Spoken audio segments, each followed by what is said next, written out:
Ugye a második könyvem a Magyar Kóla, az a kokainkereskedelemről szól, a magyar kokainkereskedelemről, és igen, amikor kerestem ugye ilyen vonalon embereket, aktív embereket, akkor volt, aki egyébként elzárkózott, és volt, aki nem is pont erre hivatkozva, hogy nagyon tetszett neki a könyv. Úgyhogy azt tudom, hogy börtönökben is nagyon népszerű ezek a könyvek, tehát szeretik olvasni.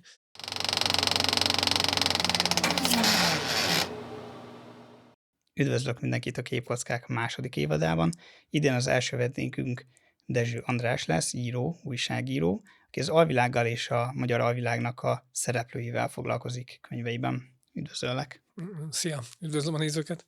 Először szeretném azt megkérdezni, hogy miért pont ez a témakör, ami téged ennyire izgat, hogy már 4 könyvet is megírtál róla, hogy honnan jött ez az indítatás, hogy pont ezt a világot kezd el kicsit felkutatni. Talán azért, mert ez a világ áll a legtávolabb tőlem, vagy állt, és, és amit nagyon nem ismerek, azt szeretném megismerni. Nagyon idegen számomra, teljesen más természetű vagyok, mint mondjuk azok a figurák, akik ebben a világban mozognak.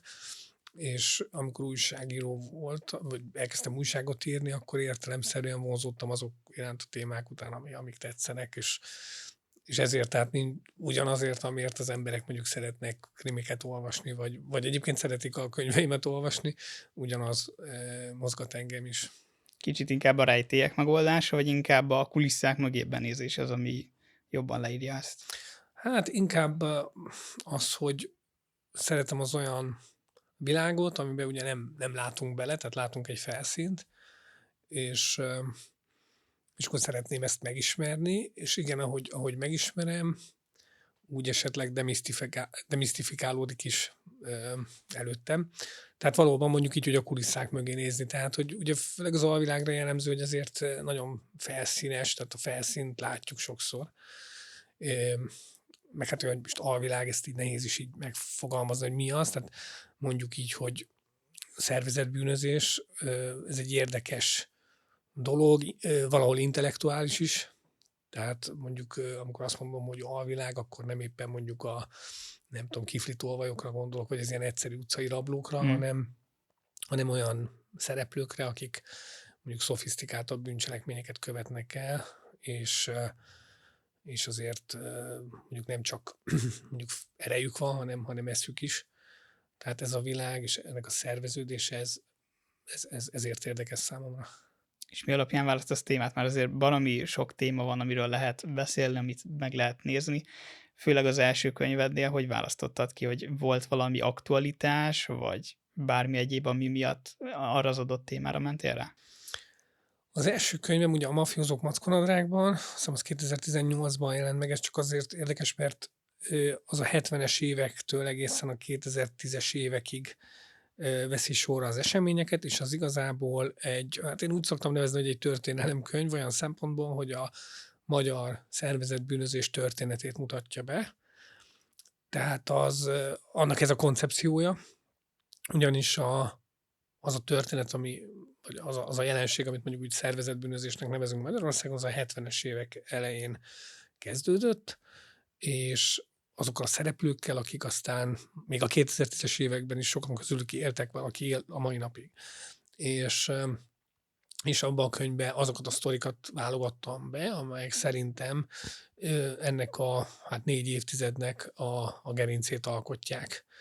Tehát annak van egy íve, és igazából azért írtam meg, mert úgy éreztem, hogy nincs feldolgozva ilyen formában. Ugye az alcím, hogy a magyar szervezetbűnözés regényes története, nyilván nem egy tanulmány, vagy nem egy ilyen fikció, hanem olyan értelemben a kettő között a non-fiction. Tehát, hogy nem fikció, de nem is tanulmányszerűen van megírva, hanem próbálom olvasmányosan. És ott ez volt a cél, hogy bemutatni valamit. Ott például, ami novum volt, az a 70-es, 80-as éveknek a feldolgozása, mert ahhoz nagyon komoly levéltári kutatást végeztem.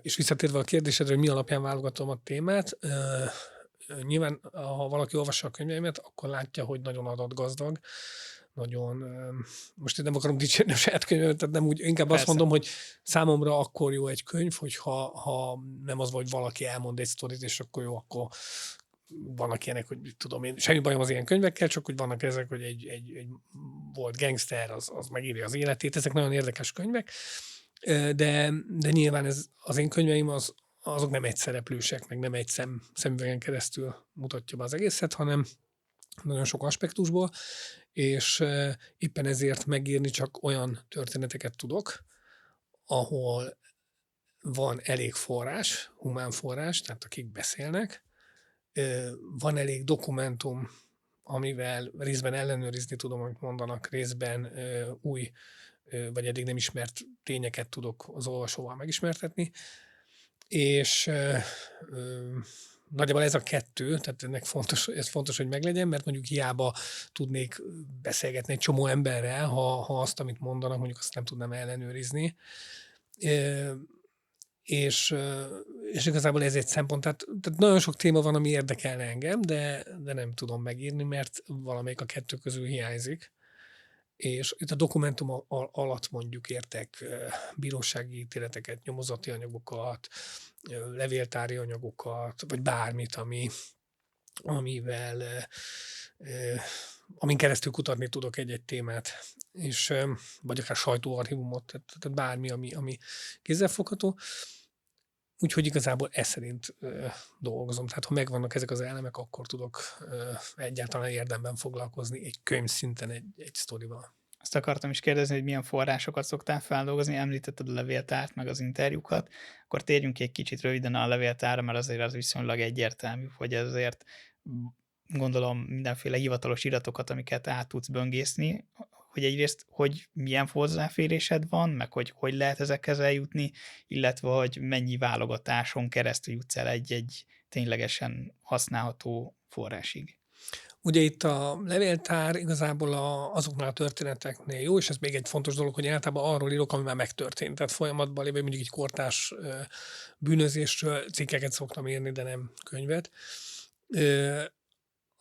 Az első könyvemben alkalmaztam főleg levéltári anyagot, igen, illetve a harmadikban a fedősztori, ami titkosszolgálatokról szólt, és itt a levéltár alatt, itt az állambiztonsági szolgálatok történeti levéltárát értem. Ez egy olyan levéltár, ami 1990 óta, a rendszerváltás óta őrzi, feldolgozza a 90 előtt született állambiztonsági titkosszolgálati anyagokat, de ezek közül a titkosszolgálati anyagok között rengeteg olyan van, ami rendőrségi irat, tehát mondjuk BRFK-s.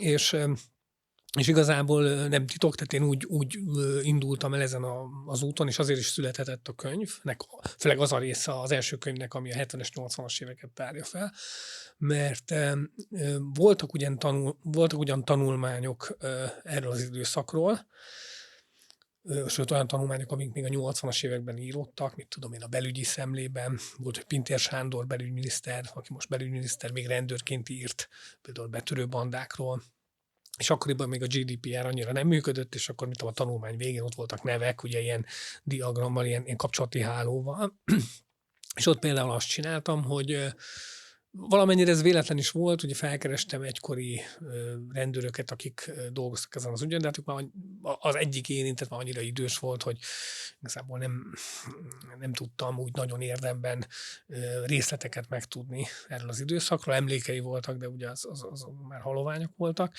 És pont amikor mentem el tőle, akkor mondta, hogy hát van itt valami, megmutatja, hogy ilyen kis könyv, ilyen kis pici kézikönyv, ami annak idején a 80-as években a járőröknél volt, hogy a különösen veszélyes bűnözők neveit tartalmazta, és hogy mindig ilyen voltak így járőrök, és hogyha valakit igazoltattak, akkor meg tudták nézni, hogy szerepel-e benne. És akkor hát elkértem tőle, így néztem, és ott voltak azok, ugye tudtam a neveket, akkor már fejből, hogy kiket kell keresni, szépen kiírtam anyja neve, születési dátum, stb. Ugye több adatom lett, és aztán a történeti levéltárba szereztem kutatási engedélyt, azt nem vagyok történész, de erre van lehetőség, hogyha van egy támogató szervezet. Volt egy támogató szervezet, amelyik ezt lehetővé tette, és ott már célzottan rákerestem az adatok alapján azokra az emberekre, és az volt a szerencsém, hogy ezzel igazából történészek nem foglalkoztak, mert ugye ezek nem híres emberek, hanem híres bűnözők, vagy nem annyira híresek, de míg mondjuk a történészek foglalkoztak a 80-as évek, nem tudom, művészeivel, zenészeivel, azoknak az ügynök múltjával esetleg, később közéleti szereplőknek, politikusoknak a múltjával, addig pont ezek az emberek teljesen kimaradtak, és ilyenkor úgy működött, hogy a levéltárnál volt egy úgymond ilyen konzulens-szerűség, aki megnézte, kikereste nekem ezeket a találatokat, effektíve már a dossziékat, elolvasta, ilyen előolvasást végzett, és akkor azokat az információkat, ami a szexuális dolgokra vonatkozott, vagy egészségügyi dolgokra, azokat kisatírozta, azokat én nem láthattam. Majd bemehettem, én megkaptam a dossziét, nyilván azok így le voltak takarva, azok a részek, amiket ugye nem láthattam, de ez irreleváns abból a szempontból, hogy az ügyek szempontjából, és akkor szépen ott, anélkül, hogy tehát csak jegyzetelhettem, nem készítettem fotót, meg minden, és akkor ott szépen dolgoztam. Hónapokat jártam be, reggel szépen néztem az aktákat, és akkor mit tudom, volt ilyen akta, hogy a Los Angeles-i magyar maffia, és akkor arról, ami így összegyűlt. És akkor utána ugye voltak már tényanyagaim, nyilván emellett mindent felhasználtam, tehát mindent elolvastam ebben, ami megjelent, rendőrök visszaemlékezései, akár mondjuk a bűnözőnek is volt esetleg visszaemlékezése, vagy bármi. És akkor utána pedig, akik még élő szereplők, esetleg fel tudtam kutatni, akkor azokkal is beszéltem. Itt nem feltétlen bűnözőkről van csak szó, sokszor ilyen köztes figurák is vannak, akik valamilyen módon ott érintve És voltak. hozzájuk hogy jutottál el egyébként? Hát ugye újságíró vagyok, tehát ha megtudom a nevüket, meg mondjuk a dokumentumokban szerepeltek, akkor könnyen. Volt egy olyan történet, hogy pont az egyik ismert hírhedt gangster, aki a 70-es, 80-as években egy ilyen ismertebb alvilági figura volt, Markó Béla, ő ilyen kalandos úton szökött meg Magyarországról, és egy görög bűnözővel bizniszel, csencselt, útlevelet vett tőle, és hamis dollárokkal fizette ki, és például ott az a itt élő görög férfi ő egy budapesti barátjánál rejtette el a pénzt, aztán ez kiderült, és kivonult az állambiztonság, kihallgatták ezt a barátot, és Temesi Ferencnek hívták, és kiderült, hogy ez Temesi Ferenc íróról van szó, és akkor felhívtam, és így mondta, hogy hát emlékszik, igen, hogy volt egy ilyen, de ő nem tudta a nagy képet, ő csak azt, hogy egy haverja, a Bikosz, ő valóban ott hagyott nála pénzt megőrzésre. És tehát így, vagy mit tudom, volt a Linda című sorozat, annak ugye a producere Gágy György volt, és szintén az iratokból kiderült, hogy ugyanez a Markó Béla, ez a gangster, ez ismerte őt, és akkor felhívtam Gágy Györgyöt, hogy hát akkor ismerte, és akkor mondta, hogy igen, volt, hogy feljött a lakására. Tehát, hogy így működik egy munka, és akkor lényegében nagyon sok jegyzet van, és utána, amikor megvannak az információk, akkor pedig azt úgy írom le, vagy megpróbálom úgy leírni, hogy azért az olvasmányos legyen, és nyilván az első könyvemnél még nehezebb, ott nagyon sok a név, nagyon sok a sztori. Azt hiszem, hogy a 4. könyvre nagyjából sikerült, ugye a Sportik Tamás és köréről szól, ott már sikerült azért jobban ezt megtanulnom, hogy hogyan kell ezt úgy írni, hogy azért ne vesszen az ember az adatokba, meg a nevekbe. Kicsit egyébként az elsőből átvenve a második könyvbe, azért azt érzi az ember, hogy mint hogyha egy sorozatot nézne, hogy elkezdik felépíteni a történetet, és akkor a második évadban igazából a második könyvben elkezd kibontakozni egy-egy történet már, még mélyebben, mint amit az elsőnél elkezdtél.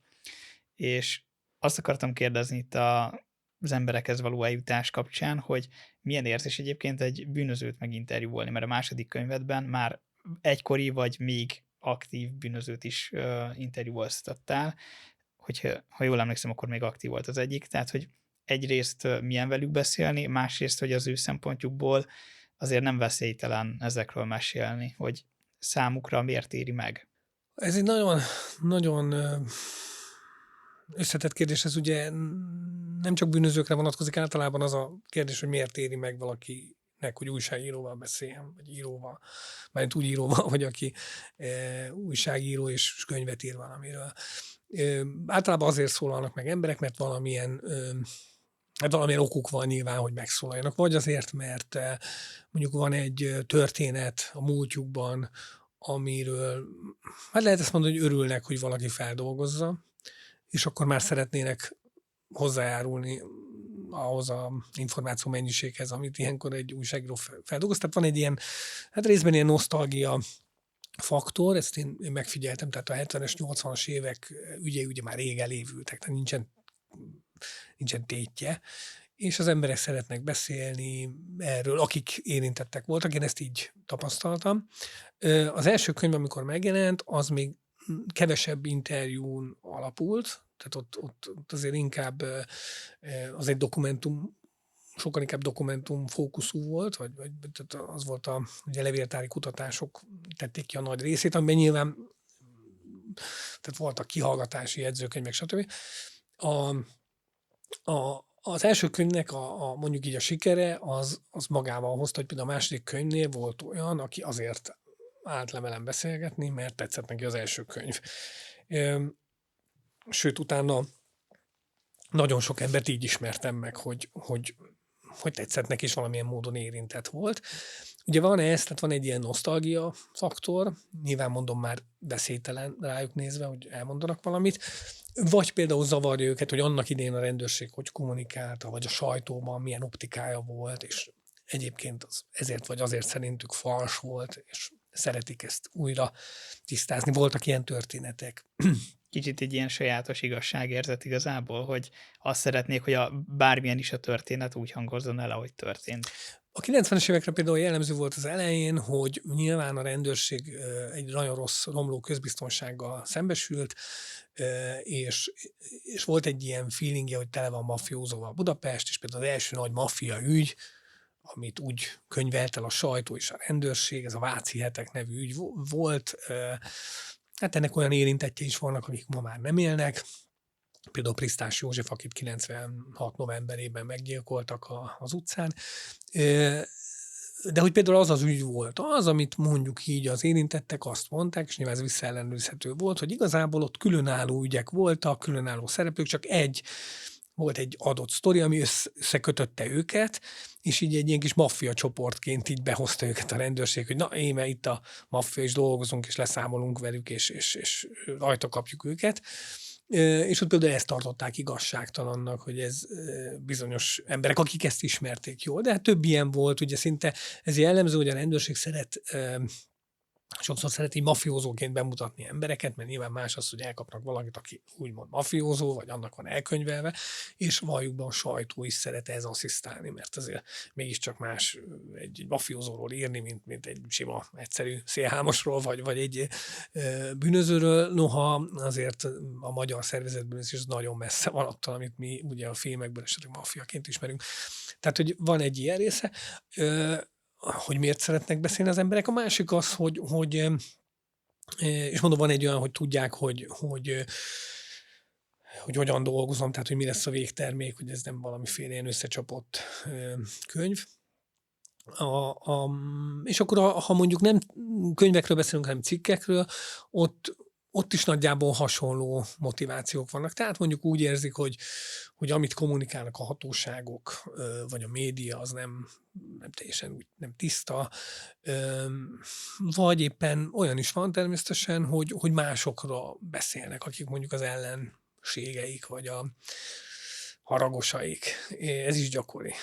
De hát ugye ez ilyen a mi szakmánk is, hogy igazából meg kell nyernünk az embereket, és itt nem csak bűnözőkről van szó nyilván, hanem bárkit, hogy te is még tudom, elhívtál ebbe a műsorban nyilván, ez is egy feladat, hogy megnyerd, és nagyjából ez ugyanúgy működik nálam is, tehát ennyi, nincs nagy titok.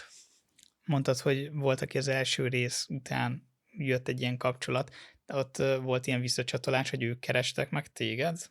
Nem. Vagy amikor te kerested meg őket, akkor már mondták, hogy igen, te vagy az, aki írta a könyvet. Persze, én inkább erre gondolok, hogy ugye a második könyvem a Magyar Kóla, az a kokainkereskedelemről szól, a magyar kokainkereskedelemről, és igen, amikor kerestem ugye ilyen vonalon embereket, aktív embereket, akkor volt, aki egyébként elzárkózott, és volt, aki nem is pont erre hivatkozva, hogy nagyon tetszett neki a könyv.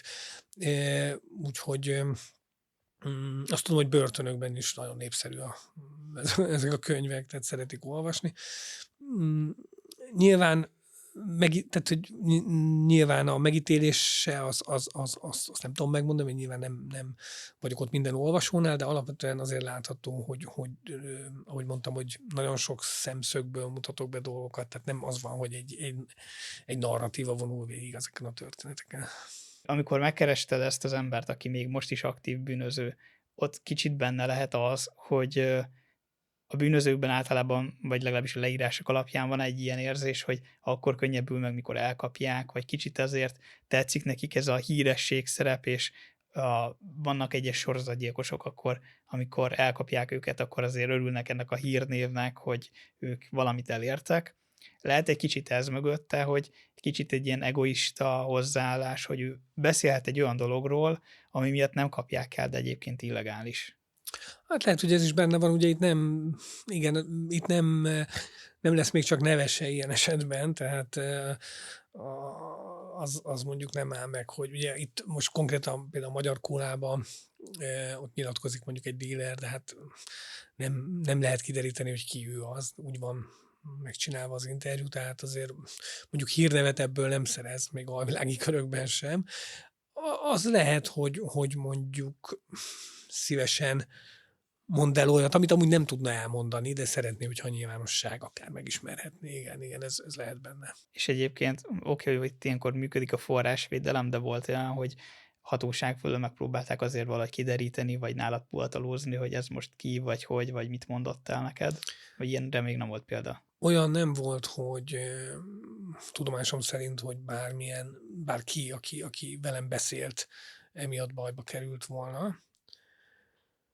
Olyan volt, hogy beszéltem valakivel telefonon egy ügyben, egy kortárs ügyben, tehát ami most zajlik, és utána nem sokkal később behívták a rendőrségre tanúként kihallgatni, és ez az illető azt gondolja, vagy azt gyanította, hogy ez lehet, hogy amiatt volt, mert velem erről telefonon beszélt, semmi extra, tehát ő nem volt érintett, tehát nem gyanúsított, csak tanúként hallgatták ki.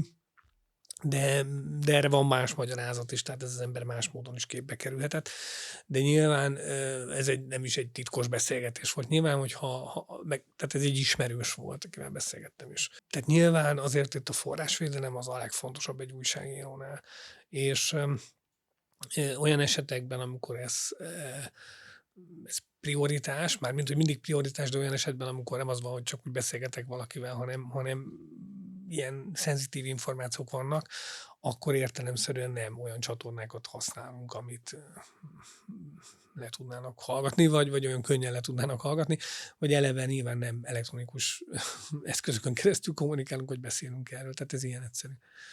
És egyébként, amikor jut hozzád bármiféle visszajelzés az alvilágból, tehát, hogy mit tudom én, tetszett ez a könyv, jó volt ez a sztori, már azon kívül, hogy mikor megkeresed őket, szokott bármilyen visszajutni, akár név nélkül. Mint mondjuk volt például régen egy Sopranos interjú, amikor azt mondták, hogy egyszer csak megcsörrent éjszaka a telefon, felvette a kagylót a színész, és azt mondták bele, hogy hát egyébként egy mafiózó, egy keresztapa nem szokott rövidnadrágban mászkálni, de egyébként a sorozat jó, majd letették a telefont.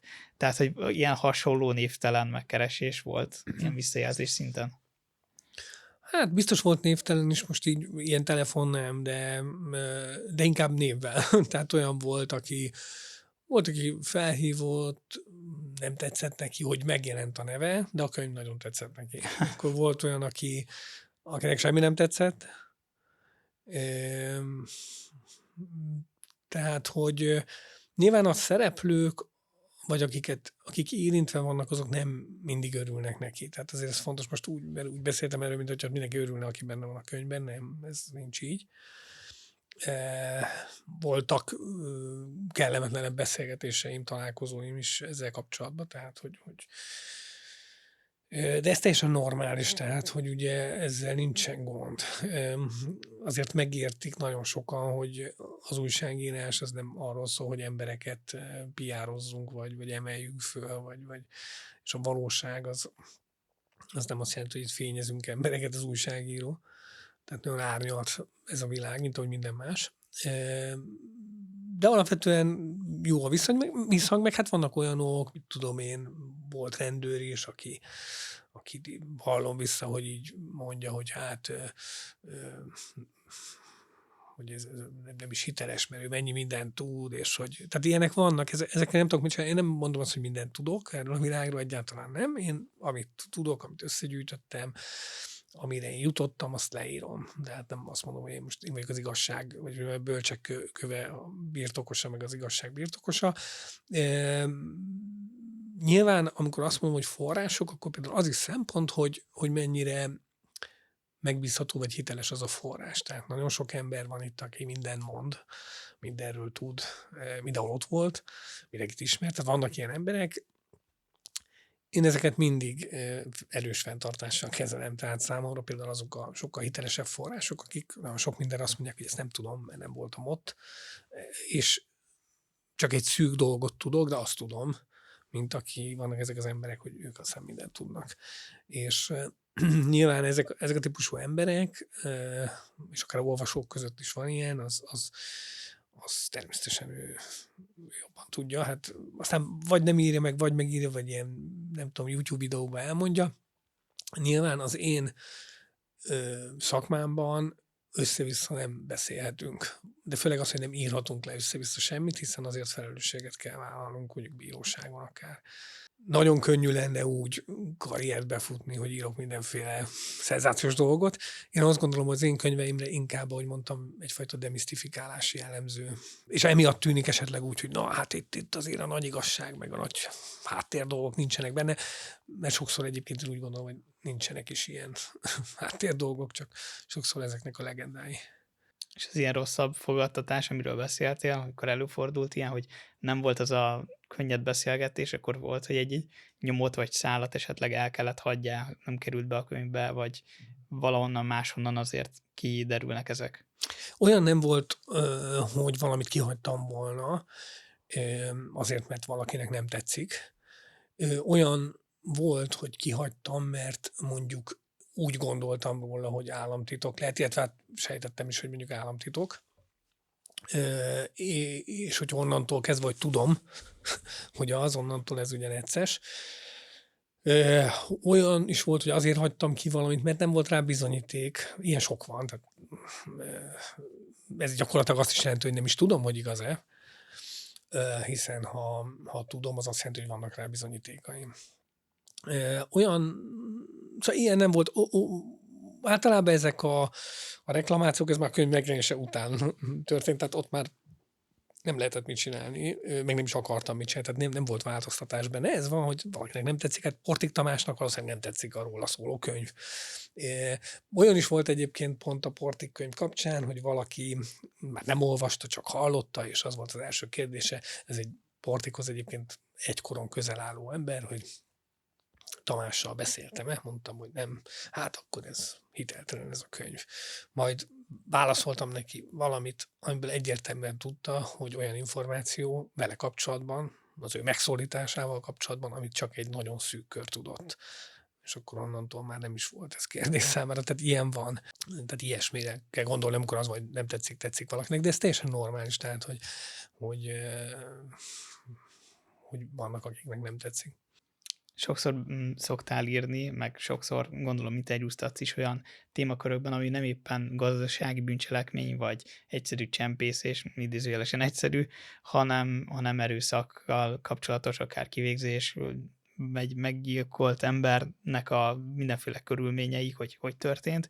Azért gondolom ezek az interjúk annyira nem könnyen emészthetők számodra. Ezeket hogy szoktad feldolgozni? Hát ez érdekes kérdés. Volt olyan, akivel nagyon sokáig interjúztam, és aztán tartott, tehát úgy, hogy hosszú időn keresztül, és az egyik ilyen alkalommal tartott egy cigiszünetet, kimentünk egy ilyen teraszos részre, és akkor ő maga mondta, hogy de hogy ne gondold rólam, hogy olyan rossz ember vagyok.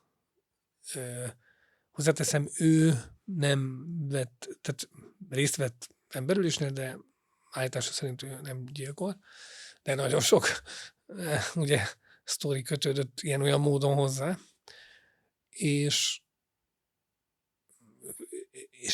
igen, az a helyzet, hogy nyilván azért mondta ezt nekem, mert láthatta rajtam, hogy azért úgy kapkodom a levegőt, hát nem így, nem látszott rajtam, de De azért a 90-es évek Magyarországán kicsit könnyen ment ez hát akkor egy emberrel kevesebb történet, és azt valóban nem olyan könnyű, hát nem az, hogy feldolgozni, inkább úgy megszokni, hogy mondjuk amikor hallottam egy ilyet, hogy bemértük az illetőt, hogy aztán Ilyen megcsináljuk. tárgyasítva Igen, hogy érezted? bemértük, hogy megcsináljuk, meg kell csinálni.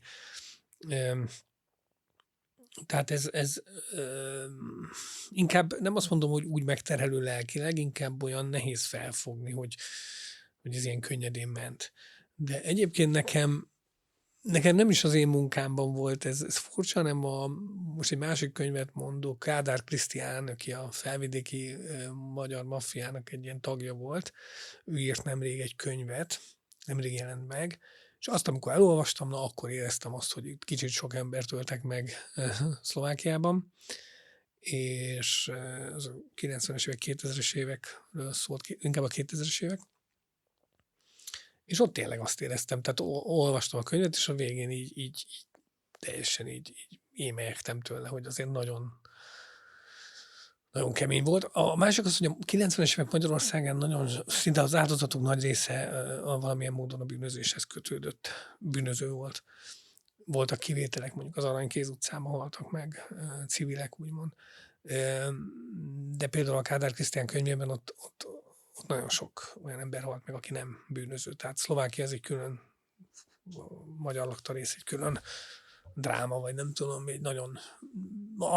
pedig ott olvastam egy másik ember könyvét, visszaemlékezését, de az nagyon kemény volt. Tehát ott éreztem azt, hogy fú, ez nekem sok. És aztán valaki felhívott, aki egyébként ajánlotta a könyvet, hogy olvassam el, akivel nagyjából egy időben végeztünk a könyvvel. Ő egy ismert alakja volt a magyar alvilágnak a 90-es években, és ő is azt mondta, hogy ugyanezt, hogy úristenet a felénél alig bírta olvasni. Tehát, hogy ez még neki is sok volt. Abszolút, igen. Épp ezt akartam kérdezni egyébként, hogy amikor készítesz egy interjút egy bűnözővel, és sok év távlatából néz vissza arra az időre, amikor ő ennek szerves része volt, akkor mit szoktál rajtuk látni? Ez az ember, akiről beszélek, és egyébként jó barátságban is lettem vele, ő a 90-es évek közepén addig egy meghatározó figurában volt, majd visszavonult egy csúnya támadás után, amiben majdnem meghalt.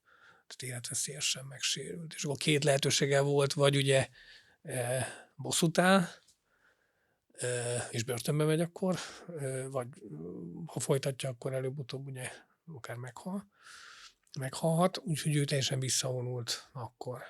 Ugye általában, amit lehet látni a 90-es évek szereplői közül, hogy nagyon sokan ugye vagy meghaltak, vagy börtönbe kerültek, lecsúsztak, vagy átmentek a legális gazdaságba. Úgyhogy igazából így emlékeznek, már akik élnek még, azok nagyjából így emlékeznek vissza, hogy tehát ilyen távolinak látják már szerintem ezt az egészet. És nem érzik át mondjuk a saját tetteiknek a súlyát ilyenkor? Tehát, hogy inkább ez a nosztalgikus, távoli történet feelingje van inkább. József Rohács a bérgyilkos, aki nagyon sok 90-es években nagyon sok leszámolásnál volt a végrehajtó Szlovákiában és Magyarországon is. Vele beszéltem a 4. könyvem írásakor, és ő azzal magyarázta, hogy ilyen az alvilág, vagy őt ölték volna meg, mint egy szamuráj, úgy kell élni. Tehát így, nagyjából így könyvelte. Tehát én azt gondolom, hogy ez más típus, tehát máshogy könyvelik el a gyilkosságokat, kicsit úgy vannak vele, hogy ott ezek a szabályok. De azért mondom, ez nagyon a 90-es évek, esetleg kicsit a 2000-es évek. Ez most már azért megváltoztak a dolgok. Kicsit térjünk át akkor a filmesebb témákra most egy könyvről, meg az interjúkról, hogy szerinted van-e olyan film vagy sorozat, ami a legjobban bemutatja ezeket az alvilági szereplőket, vagy bármilyen egyéb folyamatokat? Szerintem, amit említettél, a Maffiózók című sorozat, az szerintem nagyon reális, vagy realista. és azért is, mert bemutatja a hétköznapjait ezeknek a figuráknak. Nagyon fontos azt szerintem tudni, hogy ezek ugyanolyan emberek, mint te vagy én. Tehát itt úgy vannak elkönyvelve, azt hiszik, hogy a mafiózók, úgymond ez a klasszikus értelemben a mafiózók, azok így, mikor felkelnek mafiózók, mikor lefekszenek, egészen addig, míg lefekszenek, addig is mafiózók. Nem, ugyanúgy van feleségük, van gyerekük, ugyanúgy aggódnak esetleg, hogy hogy teljesít a suliba a gyerek.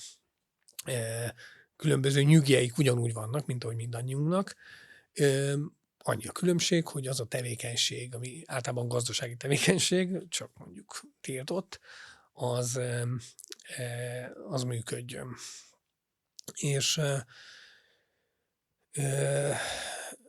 És azok a filmek, amik ezt így be tudják mutatni, a mafiózók azért jó példa, mert szerintem ezt tök jól bemutatják. Inkább úgy tudom mondani, hogy vannak olyan filmek, amik az alvilágnak, vagy a szervezetbűnözésnek egy-egy aspektusát tök jól bemutatják.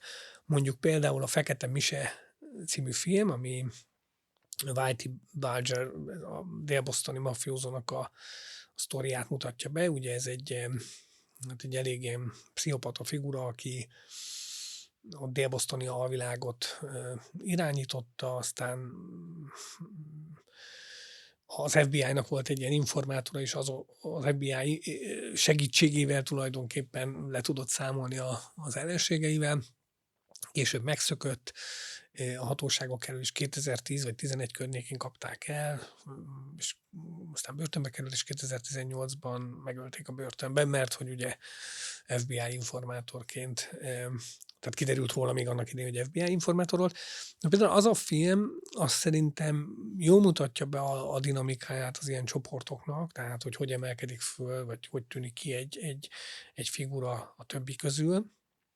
Azt is jól bemutatja, hogy ehhez észjáték kell, tehát ugye ott a Bulger esetében ugye az a trükk, hogy elvileg aki spicli, egy informátor, az egy patkánynak számít az alvilágban, azt megkerülni, az egy olyan bűn, amire nincs bocsánat, de Bulger, ez kicsit úgy van vele, hogy oké, ő nem úgy informátor, hanem úgy informátor, hogy ilyen win-win szituáció alakuljon ki az FBI ügynök, aki egy gyerekkori barátja, és közte, hogy ő szállít információkat számára ellenséges bűnözőkről, konkurenciáról. Az FBI-nak siker az, hogy lekapcsolhatja ezeket, tehát az ügynöknek is így emelkedik fel a ranglétrán, mert olyan információkat tud más bűnözőkről, ami értékes.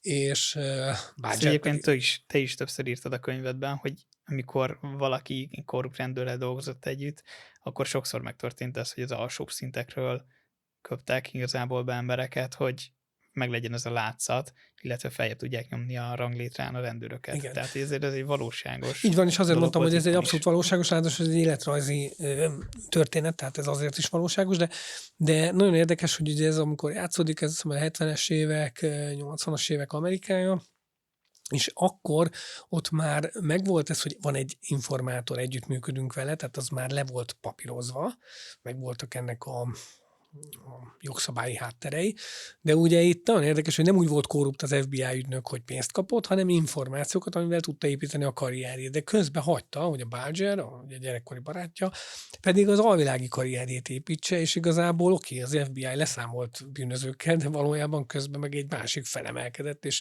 gondtalanul gyilkolhatott. És ez, igen, jól mondod, ez a 90-es években egy komoly probléma volt, mert mi volt a rendszerváltás után? Volt egy legyengült rendőrség, egy legyengült állam, de volt már szervezetbűnözés, egyre jobban alakult ki, egyre erősebb lett, tehát volt kialakulóban mindez, mit tudom én, orosz bűnözőkkel kiegészítve, vagy szerb, vagy teljesen mindegy, tehát egy nemzetközivé is vált Magyarországon, és eszköztelenek voltak a rendőrök, és nagyon gyakran nem is rendőrségi korrupció volt, hanem az, hogy mondjuk volt valakinek egy téglája, mármint egy rendőrnek, a tégla azt szerette volna, hogy ő hadd csinálja a kis ügyleteit cserébe, ad információkat másokról, a rendőr meg bevédte a kis tégláját. Hát alapvetően az Arany-Géz utcai robbantás egy ilyen konfliktusnak tulajdonképpen az eredménye, ott volt Boros Tamás, Óriás Tamás, aki a központi bűnüldözési igazgatóságnak volt egy téglája tulajdonképpen, tehát együttműködött velük, de közben a Pest megyei rendőrök meg vadásztak rá, mert ők meg úgy gondolták, hogy ő egy bűnöző. És akkor még ezek nem voltak nagyon lefektetve normálisan, plusz ugye kiszivárgott minden a rendőrségtől, kiszivárgott az is, hogy Boros mit mond a többiekről, másokról, és veszélyessé vált. És ez vezetett ugye ahhoz, hogy aztán felrobbantották. Tehát az, amit a Badger filmben látunk, az évtizedekkel később ugye megismétlődött. És amikor a magyar rendőrség nyilván észlelte, hogy na, a szervezetbűnözés már túlnőtt rajta, mármint a feladat már akkora, hogy nehezen birkóznak meg vele, akkor ugye az FBI segítségét kérték 99-től 2000 környékén. Ugye ide jött az FBI, irodát is csináltak Magyarországon, és elindultak azok a jogalkotásban is azok a innovációk, amik, mit tudom én, a fedett nyomozó intézménye, a tanúvédelmi program, egy sor olyan dolog, ami ugye évtizedekkel korábban már megvolt Amerikában is. És igen, ezért mondtam a Badger példának, tehát a Fekete Misét, hogy ott nagyon jól kirajzolódik ez, hogy ezek ilyen játszmák, és akkor ilyen játszmák valóban voltak a 90-es években, és utólag nagyon sokszor nem is arról van szó, hogy mondjuk korruptak voltak a rendőrök, hanem hogy esetleg egy ilyen idézőben játékba, egy ilyen üzletbe belementek. Mondhatni egy együttműködés igazából. Így van. Egyébként ez a Fekete Mise kicsit a téglát jutatja eszembe, ahol igazából majdnem ugyanez a történet, csak ugye fiktív elemekkel, fiktív nevekkel. Ez ilyen kimondva, kimondatlanul is azért nagyon sok párhuzam vonható.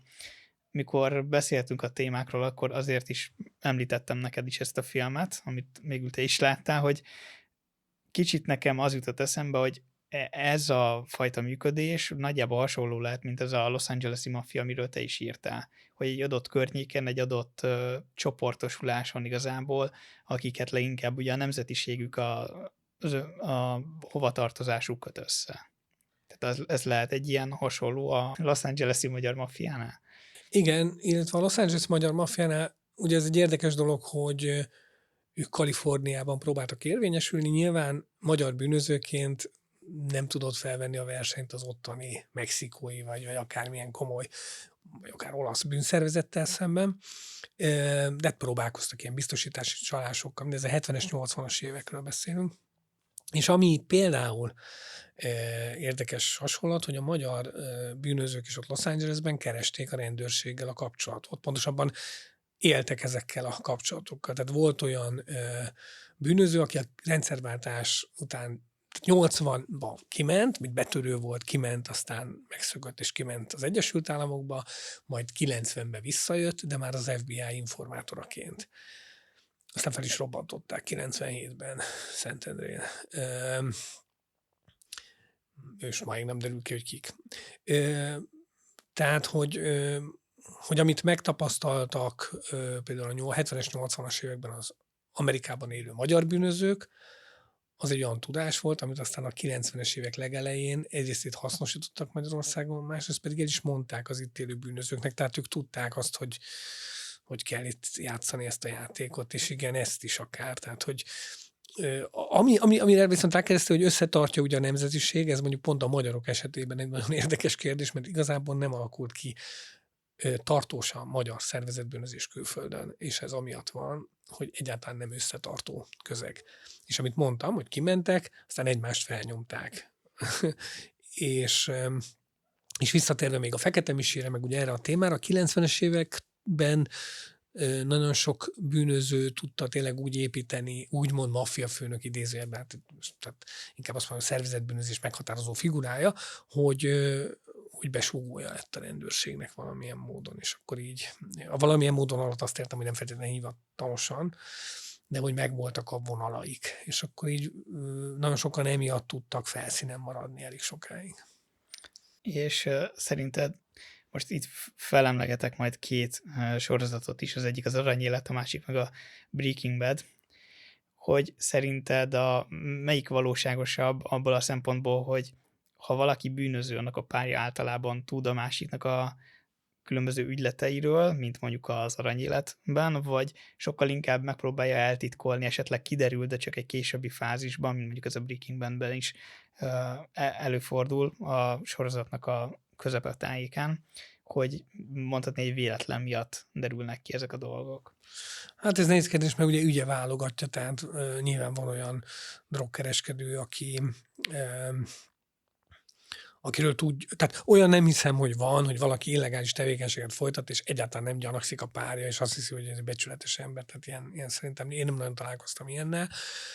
Olyan van, hogy a környezete azt hiszi, tehát a 80-as években is volt olyan, 70-es évek végén, 80-as évek elején olyan betörő, aki takarítóként dolgozott, visszafogottan élt, nem voltak rajta ékszerek, meg minden, de közben egy csomó pénzt szerzett betörésekből, és a környezete ezt nem tudta, de a felesége, élettársa az tisztában volt vele.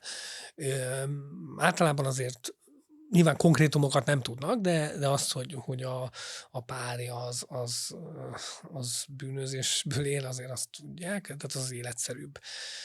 Hát nem beszélve arról, hogy azért ez kevésbé életszerű, hogy valaki ilyen metlabort üzemeltet, eltűnik. Persze, igen. Tehát ez nyilván ez abszolút fiktív.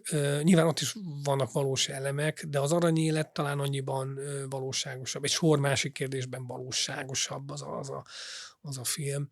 Tehát inkább az életszerű, hogy tudja a párja. Ezt azért is kérdeztem egyébként, mert teljesen különbözik pont ez a kettő, hogy az aranyéletben már az első részt, mikor nézzük, akkor kb. Egy olyan jelenetbe csöppenünk bele, mint amit leírsz a könyvedben, hogy eladnak egy házat, ami igazából nem is az adott illetőhöz tartozik bármilyen módon, vagy éppen csak bérbe adja és kauciót kér rá. Tehát, hogy ez egy ilyen, mondhatni Magyarországon szokványos sztori, ez a valóságból táplálkozik, és ezért is akartam ezt egy kicsit kibontani, hogy oké, hogy a Breaking Bad fikció, de hogy van ennek alapja, hogy valaki ezt titkolja, vagy megpróbálja titkolni, de akkor ezek szerint csak a környezet elől tudja, nem pedig család elől. Hát igen, a tágabb környezet elől el tudja nyilván, mert ott ugye a család elől szerintem nem. Hát metlabort biztos nem. Hát igen, ez persze. És alapvetően szerintem nagyon más sem, ami komolyabb bűncselekmény, de egyébként igen, az aranyéletben azok a típusú bűncselekmények, amiket ott bemutatnak, azok nagyon is valóságosak. Tehát ilyen is, hogy valaki bérbe ad egy ingatlant, ami nem az övé, elad.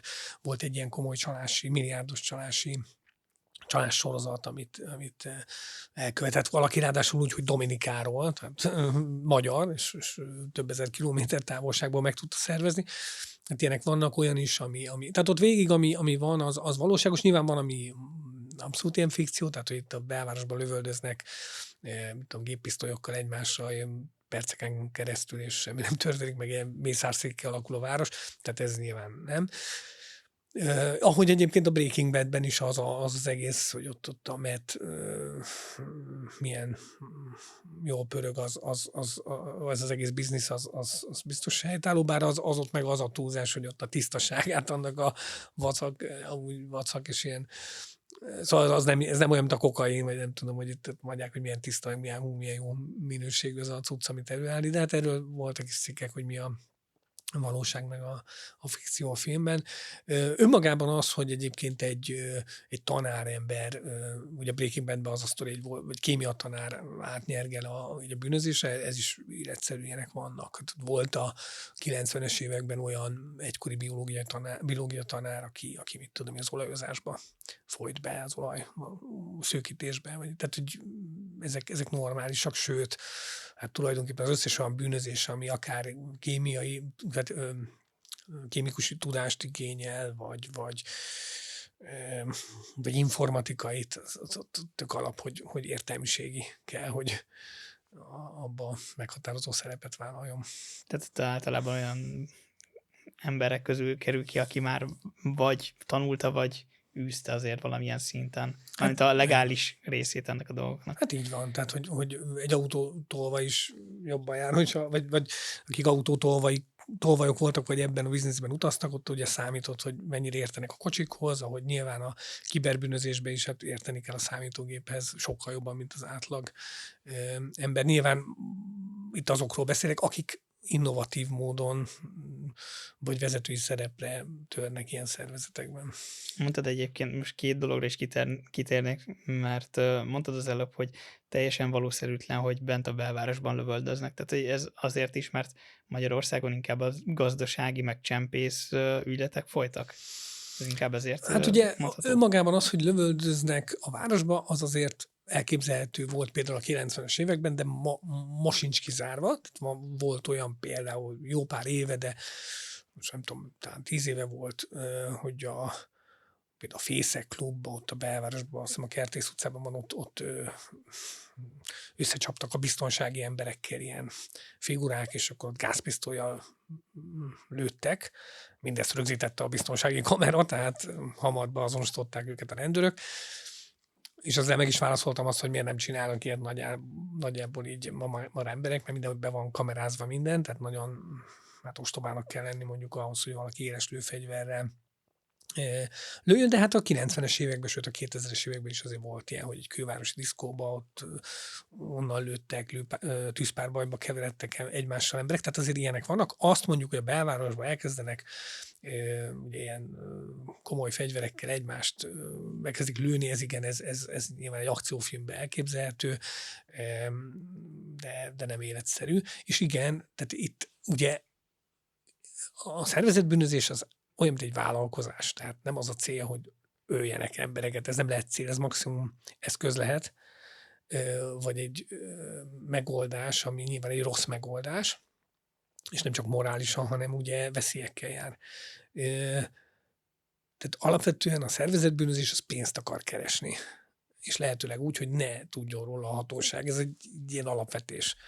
És minél tovább akar pénzt keresni, minél tovább úgy, hogy ne tudjanak róla se az alvilág egyébként, se a hatóság. Az alvilág azért nem, hogy védelmi pénzt szerezzen, vagy valahogy bezsarolja őket, vagy kirabolja őket. Olyan is van, hogy valaki drogkereskedő, egy csomó pénze van, és kirabolják. Nyilván nem fog futni a rendőrséghez. Tehát, hogy az erőszak az normális esetben nem jelent ilyen alapállapotot. A szlovákiai magyar maffiánál ott például pont ez a megdöbbentő és ez a hátborzongató, hogy ott a strómanokat lelőtték, vagy megfojtották. Tehát, hogy ott ők nem számítottak. Ez nagyon ritka. Tehát ez a fajta agresszivitás, ez a fajta, amikor az ember élet ennyit ér, vagy ennyit se ér, az nagyon ritka. És igen, tehát visszatérve, hogy nem érdeke a szervezetbűnözésnek az erőszak, az olyan erőszak, inkább így fogalmazok, ami a kirakatban zajlik. Nagyon más erőket mozgósít meg mondjuk a rendőrség egy gazdasági bűncselekmény elkövetőivel szemben, mint mondjuk azokkal szemben, akik a társadalmat megbotránkoztató, a biztonságérzetet ilyen szinten rontó, és nem tudom, cselekményeket, életellenes cselekményeket követnek el. Tehát ott kiemelt, egy terészkörúti robbantóra nagyon komoly rendőri erők mozdulnak meg. Szerinted egyébként mi lehet ennek a nagy eltérésnek vagy nem jelentősége, hanem igazából, hogy honnan alakulhatott ki, hogy ennyire nagy ez az eltérés, hogy itt azért a gazdasági bűncselekmények voltak, míg a határon túl, nem is olyan messze igazából, teljesen más jelleggel végezték mondhatni a munkájukat ezek a bűnözők. Tehát, hogy mi lehetett ez a kiváltók, hogy ennyire más a gondolkodás? Ezen én nagyon sokat gondolkoztam, és megmondom őszintén, hogy nem tudom rá a választ. De egy nagyon érdekes kérdés, és én is ezen gondolkoztam egy csomót, hogy mi van ott a levegőben, ami idáig vezetett. Valaki azt mondja, hogy amiatt, mert egy ilyen zárványként működött ugye egy magyar kisebbségért, például Dunaszerdahelyen, de én sem igazán tudom. Tehát engem is nagyon érdekel ez a kérdés, hogy van egy kulturális oka. Van egy olyan magyarázat, hogy Szlovákiában, ugye, még akkor Csehszlovákia volt, amikor a kommunizmus véget ért, és Václav Havel elnöki kegyelmet adott a bűnözőknek. És egyszer rászabadult az országra egy csomó olyan ember, aki a börtön, tehát a legkeményebb figurák, és valahogy ott sokkal jobban elszabadult a pokol emiatt, valaki erre vezeti vissza. Én ezt megmondom, hogy nem tudom.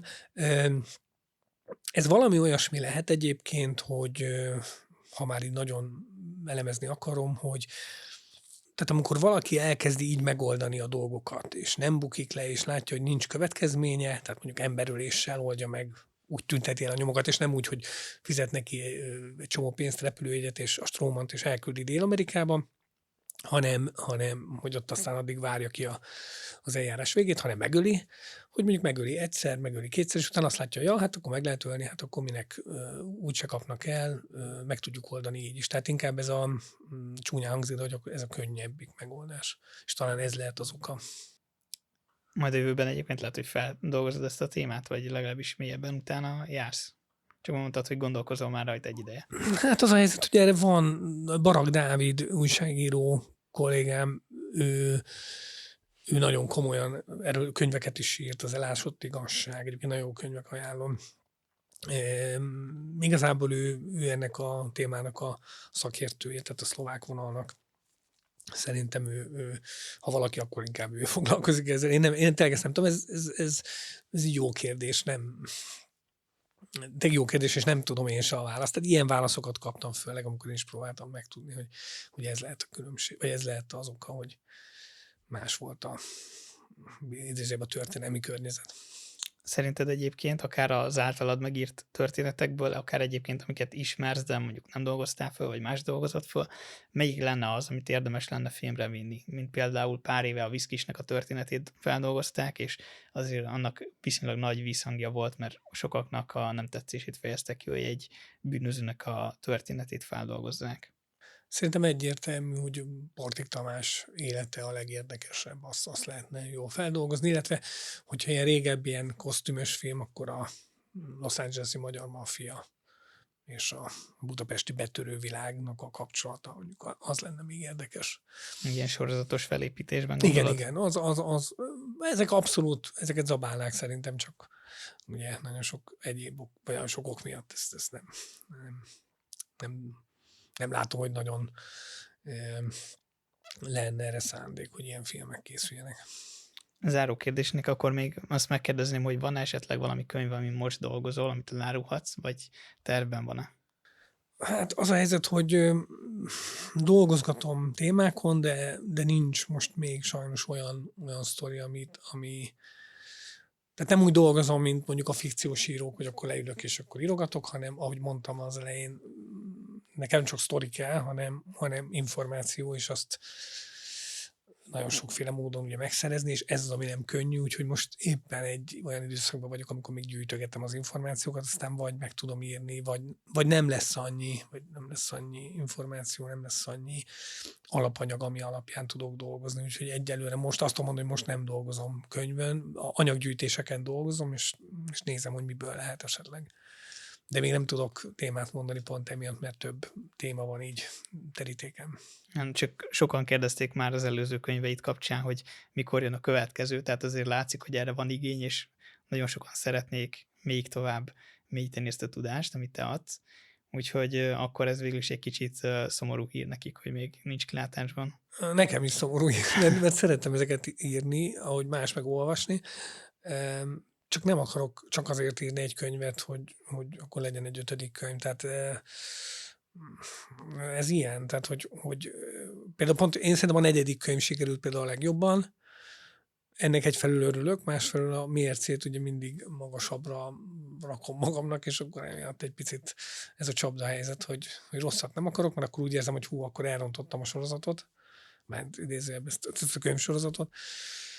Úgyhogy ez a bajom, tehát csak azért, mert nyilván ez egyfajta üzlet is, már mint a kiadónak, sikeres könyvekről van szó, és látom, hogy milyen könnyű lenne, tehát mit tudom, hogy volt, hogy egy bérgyilkos megkeresett, hogy az életéről írja, börtönben ül, és akkor azt mondtam, hogy nem, mert az ugye lehet, hogy egyébként vennék meg mindent, de nem az én stílusom, hanem ennél komplexebb történeteken dolgozom, ahol maximum az ő sztoria az egyik sztori lehetne. És ez ezzel jár, mondom, hogy így... Tehát én sajnálom a legjobban, hogy tényleg ezeket nagyon sajnálom, mert amúgy tök jó lenne, és ez a része a nehéz a munkámnak, az információgyűjtés. Abszolút. Elképzelhető egyébként, hogy sok ilyen kisebb történetet összegyűjtesz majd egy könyvben, még hogyha nem is kapcsolódnak, csak ilyen mini történetszálanként. Volt egyébként, nekem lett volna ez kedvem, de a kiadó szerint általában a könyveimre inkább az jellemző, hogy van valami mondani valójuk, vagy valami nagyobb ívű történet, mert volt egy ilyen Alvilági történetek címmel, gondolkoztam egy ilyen, hogy mit tudom én, egy ilyen X mennyiségű ilyen sztori, kicsit mint a Meghökkentő mesék, ami megtörtént, és nekem úgy lenne is kedvem kicsit novellásabban megírni, olvasmányosabban, de nem aratott osztatlan sikert a kiadó részéről. Én pedig úgy rájuk hallgatok, hogy ők csak tudják, hogy mi kellene. Úgyhogy így van. Olyan tervem egyébként van, ugye én a Telexnél dolgozom újságíróként, és ott van olyan formátum, úgynevezett ilyen long form, hogy nagyobb cikkek, ami hát majdnem ilyen könyv, nem könyv, de ilyen nagyobb anyag, és akkor ott van most a fejemben valami, szívesen megírni, könyvben nem, mert az kevés, és lehet, hogy odaírom meg. Az egyébként pont a szlovák vonallal kapcsolatos, de magyar vonatkozású. Hát köszönöm, hogy eljöttél, és akkor kicsit betekintést engedtél ezek mögé a dolgok mögé, illetve hogy hogyan dolgozol. Úgyhogy nagyon szépen köszönöm, hogy eljöttél. Köszönöm a meghívást.